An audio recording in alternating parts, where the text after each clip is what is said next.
ladies and gentlemen, and welcome. I am Mr. Odin Lamont, and welcome to Mythos. Now, this episode, like I explained in the last one, is going to be about the Nordic valkyries. So, first off, basic filing information. As usual, the name, Valkyrie. The mythology, Norse. Country of origin, various Scandinavian countries. For instance, Denmark, Norway, Finland, Greenland, Iceland, those sort of areas. Prominent game appearances: Shin Megami Tensei 1994, Age of Mythology 2003, Valkyrie Profile 1999, Persona Q Shadow of the Labyrinth 2014, Ragnarok Online 2003. First noted game appearance, this is the earliest one I could find, is Gauntlet from 1985. Common archetype, various. It doesn't generally have a specific archetype, so you're going to have to bear with me on this one. Now, I'm afraid in this category I'm a little lost, as I've only played Age of Mythology, and most of the info of the other games are coming up from the net, namely the Giant Bomb website. Thank you guys. However, I'm a bit of a Nordic mythology fan, and I have some slight understanding of the shield maidens known as valkyries. Now, unlike the Minotaur, valkyries are a group of mythical creatures, and not a single one. Therefore, we need to delve into some deep research, and not the Jiraiya in the bathhouse kind. So, to start, an explanation is needed. In Nordic mythology, deciphered mainly from the poems and tales known as Editors, if that's pronounced correctly, the Valkyries search the battlefield, searching for warriors slain in battle. Wow, bad writing. Sorry about that. After which, they, the Valkyries I mean, not the dead dudes, try to take said dead dudes to the Great Hall Valhalla. It's said that the Valkyries will feed and pamper the fallen hero during the nights, and while during the day they, this time the dead dudes, go out and fight. I can't help but get a feeling that Odin's turning Valhalla into some sort of brothel. Not the image I needed, and helped even less when some of the older Norse stories even have hints that the Valkyries actually pick their new love squeeze. Thanks, Norse, making one of the few strong female mythical creatures into a bunch of nymphos. All things considered, however, the Greeks got there first and actually created the word nymph, but that is a report for another day. Also, as a side note worth mentioning in the somewhat interesting Njal saga, there is a poem called Don't ask me to pronounce it correctly, as I've searched the first Google page and found absolutely nothing. Back on track, the aforementioned and not named poem, it details how those feminine pretty Valkyries would sit at a loom and make the destiny of their chosen warrior.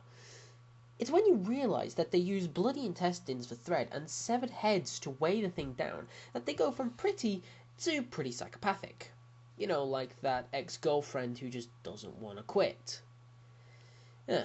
Though their Nordic name, Choose of the Slain, is not too bad, it's when you get to the Anglo-Saxon name, Valkyrie, which means spirit of carnage, you get the full idea. Plus, I can't let a prolific view of the Valkyries go past without drawing attention to the German Richard Wagner's operatic play Der Ring des Nibelungen, which is probably the wrong way to pronounce it, which is an operatic play on the Nordic sagas. Yay, palindromes!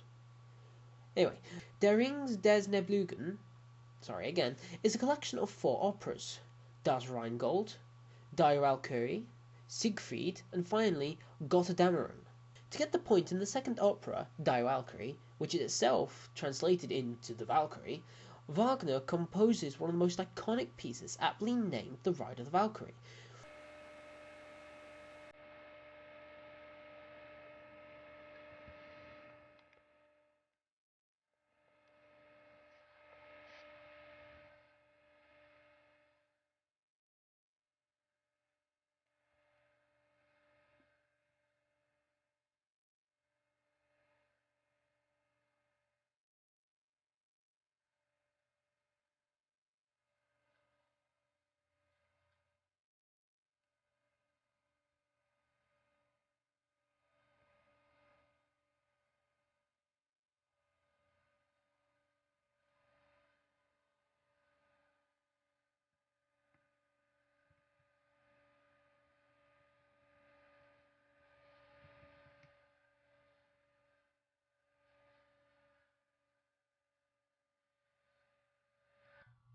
The place most likely for you to all have heard The Ride of the Valkyries is in Francis Ford Coppola's masterpiece movie, Apocalypse Now, where the movie's characters use the music to inflict both psychological boost to allies and fear among the enemies.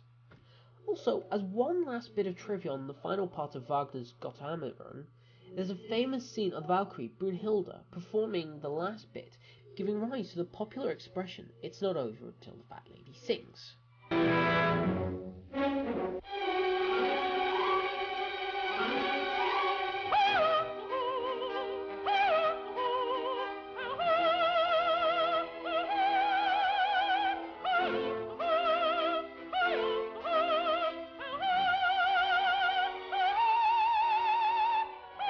Now, to the actual gaming side of things, several games have had Valkyries themselves as creatures, either the battle against, for instance Castlevania, or on your own team, like in Age of Mythology. They also have been used as the main antagonist, like in 1985's classic arcade game, Gauntlet. Sometimes, like in Odin Sphere or Shin Megami Tensei, they have different roles rather than the usual psychopomp roles of yore. It's worth mentioning that in RPG games they usually play a heroic character, like in Valkyrie Profile, or have a summoning role like in Diablo 2. But my two favourite uses are quite unusual. The first is as a death animation in 2 Human, but as in usual 2 Human fashion, they are Cyber Valkyries. That's kind of awesome, especially since I'm not a fan of sci-fi. The second, which is one step better, is the goddess of the Valkyries herself, Freya in Smite. And finally, I would like to point out the clever use of Valkyr in Max Payne.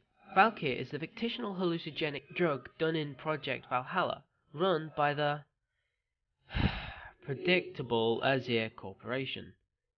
Wouldn't it just be a troll if they called the drug Apollo and the Project Orisis? Seriously guys, just because your company's name is Azir doesn't mean you can codename each project from Nordic mythology. Come on guys, use your brains.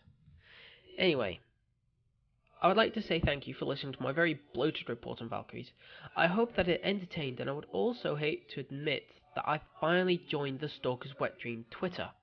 So stalk away, my one fan. You know who you are.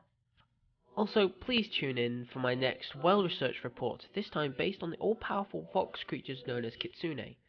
Fingers crossed I might be able to do a crossover with Gaijin Goomba if I get enough fame.